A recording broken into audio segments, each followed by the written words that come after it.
What's up, Tailgaters? My name is Tailgate Nate. Welcome to my channel. And guys, I just finished predicting all the 14 teams in the SEC, but I still got 117 teams to go in my road to predict all 131 teams this college football offseason, which means I'm doing your favorite team. So subscribe, ring the bell so you guys know when your team gets uploaded. And hey, if you're a fan of the SEC, welcome to this video. If you just guys want to hear my thoughts on the SEC, again, welcome.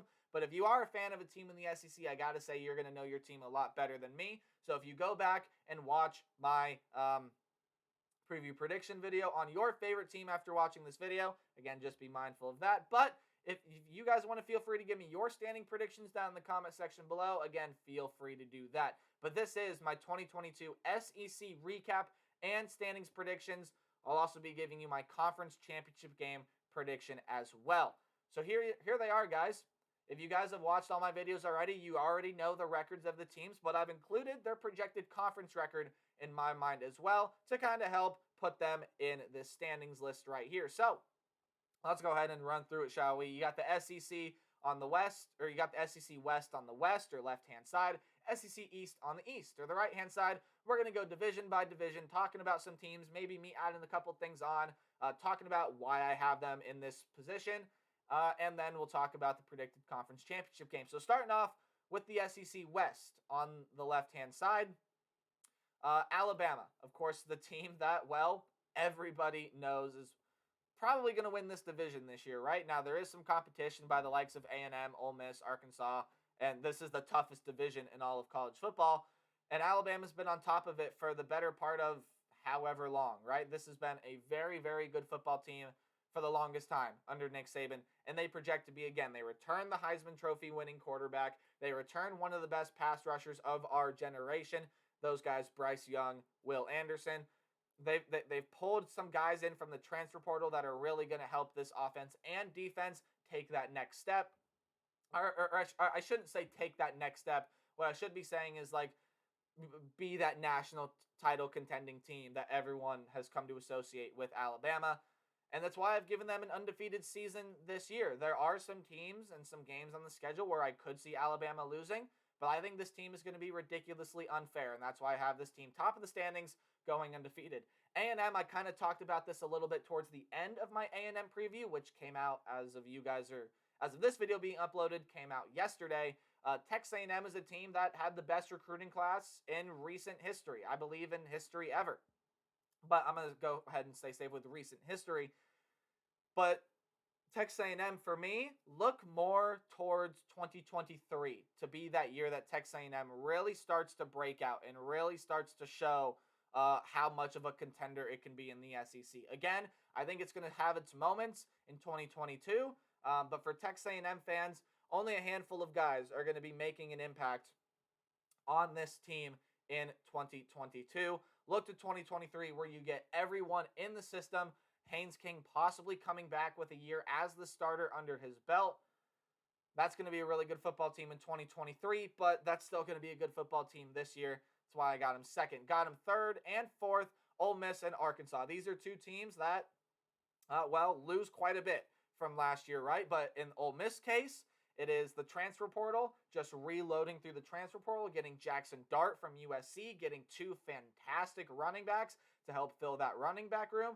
Jalen Robinson over from UCF as well. That's going to be a scary good football team in Ole Miss. And as for Arkansas, again, they're trying to take that next step under Sam Pittman. They are returning a couple key guys from last year's team, but again, they're losing a lot of it, right? But the question for Arkansas is, can KJ Jefferson take that next step, right? Can he become an elite quarterback? He's a very good quarterback statistically right now. Can he become an elite quarterback? Can he become one of the faces of the SEC? Question Arkansas's got to answer. LSU and Mississippi State. These are probably two of the more interesting teams in the SEC this year. LSU, for me, has a lot of questions to answer, though. How good of a fit is Brian Kelly?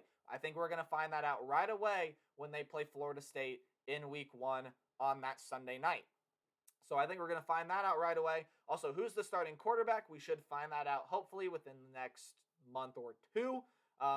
LSU coming out with their starting quarterback. Will it be Brennan? Will it be Daniels? How do the transfers fit in, right? How does that wide receiver room without Mickey Joseph being that wide receiver coach, right? There are a lot of things to answer at a program like LSU this year. All in all, the talent is there on this LSU team, but in coupled with having this many questions and playing in the toughest division in all of college football, I do have LSU 5th in this division, although it's not going to surprise me to see LSU 2nd, 3rd, or 4th in this division as well. That's a team that can and probably might, I should say, that's a team that can elevate to that level this year. Brian Kelly's proven he can win that many games. It's just whether or not he can prove it in a conference as deep as the SEC. Mississippi State, also another interesting team to watch. I have them going 6-6 this year. Now, again, I don't feel like this team is going to be a 6-6 team. I feel like it's more like a 7-5, 8-4, possibly even a 9-3 type team with any other schedule. Maybe give them Georgia SEC, maybe give them Georgia's SEC schedule, and Mississippi State wins 8 games this year. But the problem is they got to play all the teams on the left-hand side of the screen and the 2 top teams that I have in the SEC East. And that is, without a doubt, the hardest SEC schedule here for Mississippi State. So, I mean, just when you look at it from that angle, it makes sense why Mississippi State is maybe 6th in that division, but that's a team with as much talent as anyone in the middle groupings in the SEC, and they can absolutely go ahead and win 8 games this year. I'm not going to be surprised. And I want them to prove me wrong. Again, guys, predictions are made for them to be wrong, and that's absolutely fine. I just think with this hard schedule, though, Mississippi State's going to have a tough time battling through it. Do see them getting a couple wins in SEC play, though. That's kind of the same thing with Auburn, but the case with Auburn's a little different. How long is Brian Harsin going to last? That Penn State game, I think, is going to be a huge omen to what this Auburn team can look forward to in 2022. If they can win that game at home at Jordan-Hare, it could be a much better season than I'm projecting for Auburn. But if they lose that game, or I'm even going to say if they lose that game close, it could be a good season. But if they lose that game, they get blown out at home, could be a long ride for Tiger fans, and they could be coach hunting in the offseason. Moving on now to the SEC East, I do have Georgia slipping up once in SEC play, although I do think they'll remain top of the division. Look, Georgia got some tricky road games, right? On the road against South Carolina, on the road against Mississippi State, on the road against Kentucky. I'll talk about South Carolina again a little bit, kind of recapping my thoughts, but South Carolina is going to be a very, very tricky team to play this year. Kentucky, same thing, playing them on the road. That's a team that I think is going to be a top 25 team all year long. And Mississippi State, again, a team that, well, could take that next step right this year and could be an 8-9 win team in 2022. Georgia's got to watch out for them, and I think they slip up more likely than not on the road to either Mississippi State or Kentucky. 2 pretty hostile environments, Mississippi State more so than Kentucky, but again, those 2 games back-to-back, coming off a game against Tennessee there as well, which also could be a hard-fought game. Yeah, Georgia's probably going to end up slipping up there. At least that's what I'm projecting. Speaking of Kentucky, they are my 2nd-ranked team in the SEC East. So that's a team that I feel like, again, is starting to progress up and starting to be more and more of a contender in the SEC. And it's a team that a lot of people think can win 10 wins this year. Now, for Kentucky, I'm going to say expect 8 wins and kind of go from there. I'm also going to say that with a team like Ole Miss. So expect 8 wins out of Ole Miss and go from there. That's kind of where I think Kentucky is in that range there as well. They're a good enough football team to where they can do it. They got some tricky road games, though. Road against Florida, road against Ole Miss, road against Tennessee, and, of course, you got to play Georgia, the defending national champions. But they get them at home, and that's a possible upset game right there. Tennessee is another team that, again, is going to be interesting to watch in SEC play this year. So for a team like Tennessee, which you'll notice I have them going 4-4 in conference play, but 8-4 overall, which means they win all their non-conference games, and that includes a road game against Pitt. I am projecting them to win that game against Pitt. Again, I talked about it in my Tennessee video. I'm leaning like 51% towards Tennessee. Again, it's very, very close right now, but I do think Tennessee is going to go in and pull off an upset. I do think they're going to go in, pull off that upset there.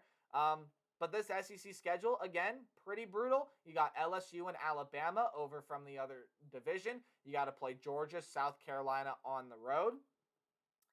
It's a pretty interesting schedule there for Tennessee. Again, they're going to have their games where maybe they can pull off something great, like a home game against Kentucky, a home game against Alabama. There you go.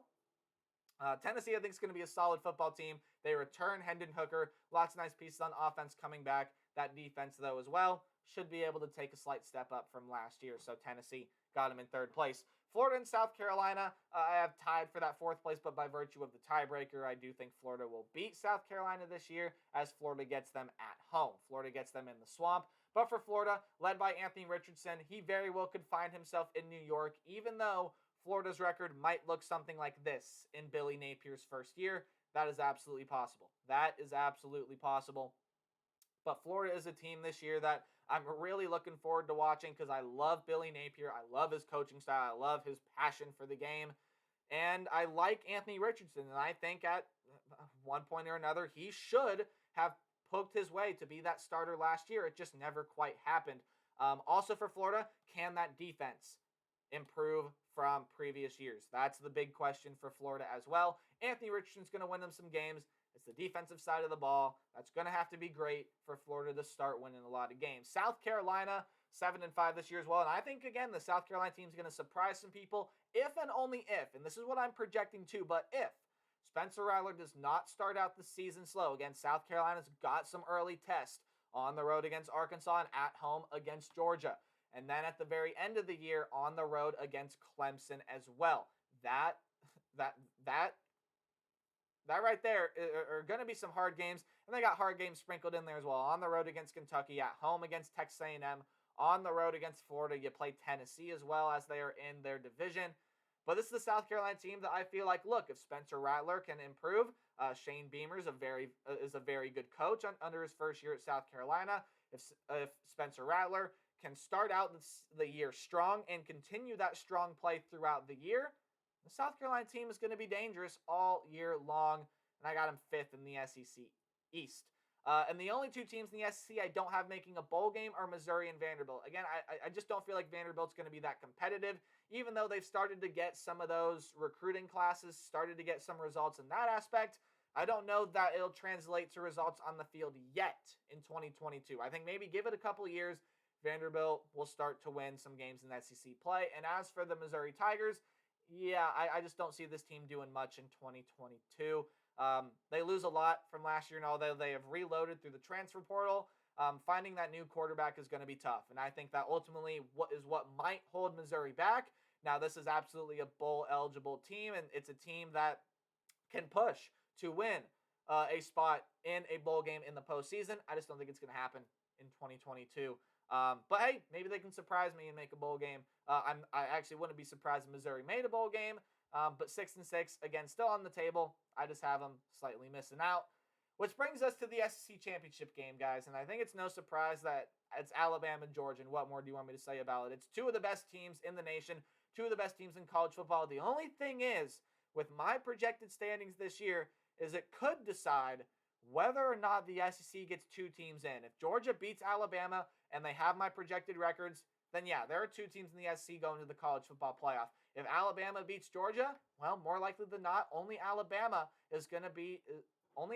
will be that team in the SEC going to the college football playoff. So, guys, but if Alabama and Georgia both run into that championship game undefeated without blemishes, you could very well be seeing the second straight year the SEC puts the same two teams back in the college football playoff.